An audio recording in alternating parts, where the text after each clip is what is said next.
Alright, so we're just gonna have to get used to the idea that these live-action Disney remake things are going to exist and process them as movies apart from some kind of phenomenon or trend, because otherwise these reviews are all gonna be way too long and open with some kind of treatise on the nature of pop culture, nostalgia, diminishing returns, and nobody wants that. Disney is in the business of keeping brands popular and relevant so they can continue merchandising them. This is one more way to do that after toys and clothes and games and rides and hotels and sequels. That's it. I mean, that's all there is. It doesn't mean anything more just because you finally got to college and the cutie you're trying to impress got you to read Das Kapital for the first time. Anyway, now we're up to Aladdin, which, unlike Dumbo from a few months ago, is one of the Disney classics people generally remember the plot of and more than 2 songs, and besides that was based on a well-traveled story beforehand, so there's very little chance that anyone going into this doesn't know exactly how it's meant to play out, and this new one doesn't even try to pretend otherwise. Styled largely in the stage-bound, deliberately artificial, sing-to-the-camera aesthetics of over-the-top Bollywood dance musicals and pop jukebox karaoke sing-offs like Mamma Mia, it dashes madly from set piece to set piece with each bit barely held together by brief, quiet moments where the characters might as well just turn to the audience and say,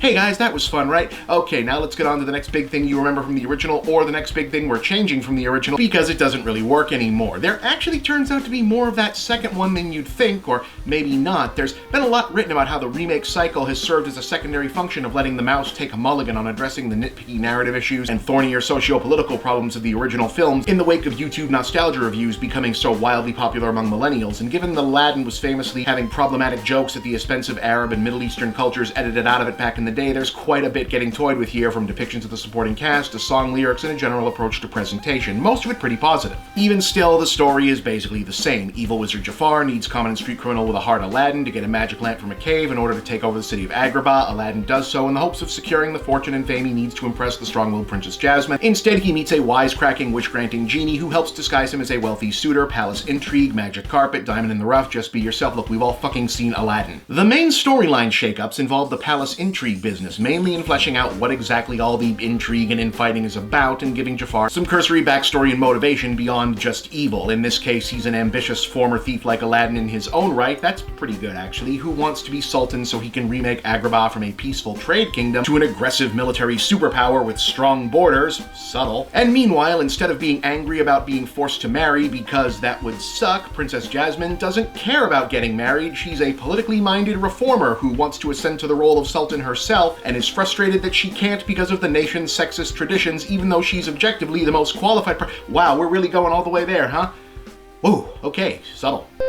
Anyway, this means that the stretch of the story where Aladdin is hanging around the palace pretending to be Prince Ali Ababwa is the most different part of the remake, and really, it's also the best part of the movie, precisely because everyone involved is more or less allowed to do their own thing, making a new story instead of being bent around into the shape of an earlier one. This is especially true for Will Smith's genie, who, believe it or not, is probably the best character in the film, when he's allowed to do his take on the character. The thankfully small number of bits where he's asked to recreate the rapid-fire sight gag comedy of the late Robin Williams cartoon Genie are about as ill-advised as many had feared, and it's just not his speed. But when Smith is allowed to play Genie his way, as more of an easygoing, magical, put-upon, wisecracking life coach, he's a really terrific character, possibly because in no small part he's just kind of playing Hitch again, and it reminds you how weird it is that they never did a sequel to Hitch. Either way, the 2 brief stretch in the middle of this movie that kind of changes from the original into a wholly new thing, kind of a 4-way romantic comedy between Aladdin, Genie, Jasmine, and Jasmine's handmaiden Dahlia, is easily the most charming part of the film.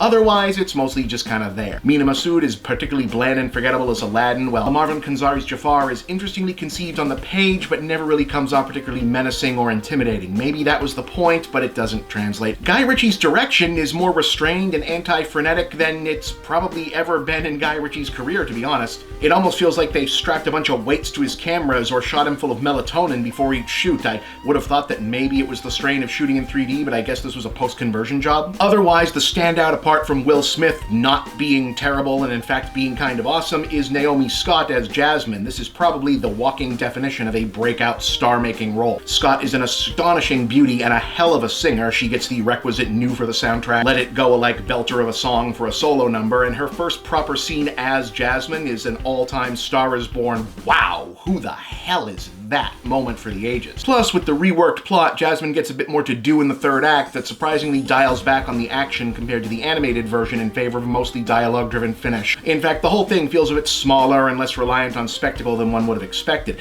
Aladdin is pretty average, to be honest, neither all that good or bad, just kind of there for the most part, existing as a tribute to the original more than as a thing in its own right. And since people are mostly just going to be going to hear the songs and see sort of new variations on their favorite scenes, it'll probably deliver, at least in those respects. But it is unfortunate that you can see the makings of a different, better, more interesting movie peeking through around the edges. Still, at least it's not Dumbo. 5 out of 10.